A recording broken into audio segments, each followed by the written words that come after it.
Welcome everyone, I'm Ian Luke, and this is the Real Supernatural Events channel. Don't forget to subscribe and activate the notification bell so you don't miss the upcoming videos, and let us know in the comments where in the world you're watching from. Have sweet nightmares, and don't forget to leave your bedroom light on.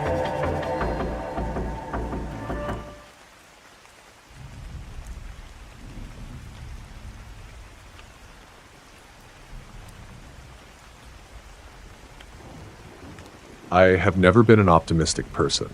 I have always seen the world as a harsh, cold, and indifferent place to our pain. But it was a conversation I had with a stranger a few years ago that really made me question everything I believed. Since then, my view of the world has only grown bleaker.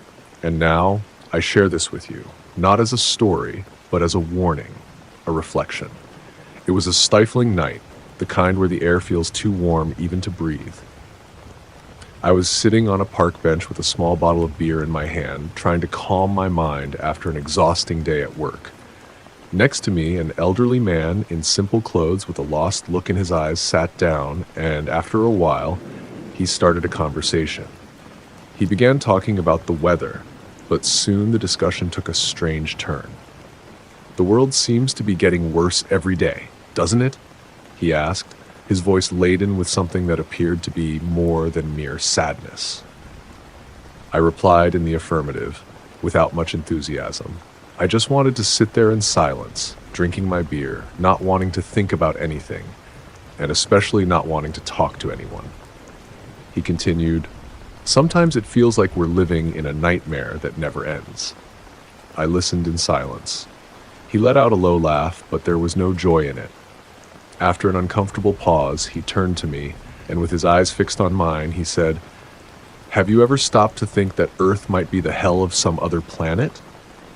I was left speechless, and ended up laughing nervously, trying to process what he had just said. But he did not laugh. His eyes never wavered, and there was a seriousness in his tone that made me shudder. "Think about it," he continued. "The suffering, the wars, the diseases, the despair.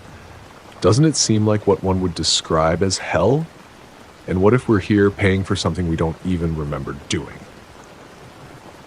I remained silent and even thought about arguing, but my mind was spinning.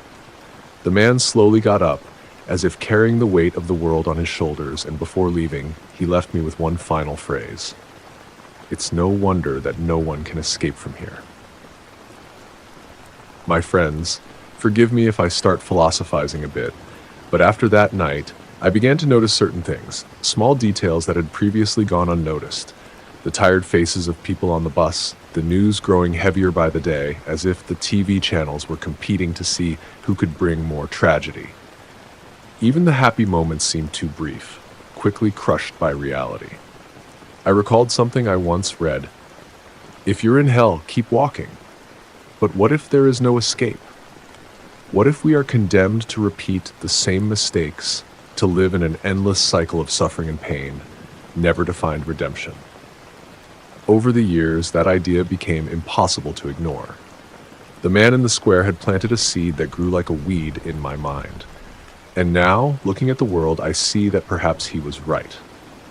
Perhaps this really is hell, not a place of fire and brimstone, but one of silent agonies, an existence in which the burden of being alive is the true punishment.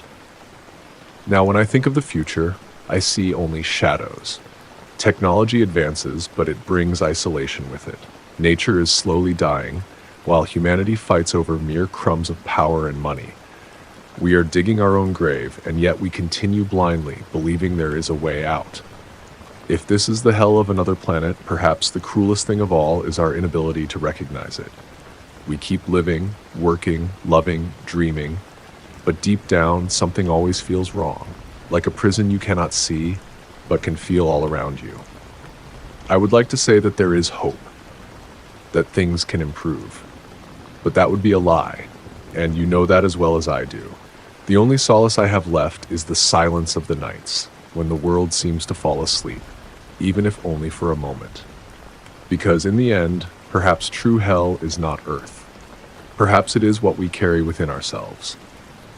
If you have listened to my story until the end and think that there is nothing supernatural about it, I have some terrible news for you, but perhaps you will only understand it in the end. Good night, everyone.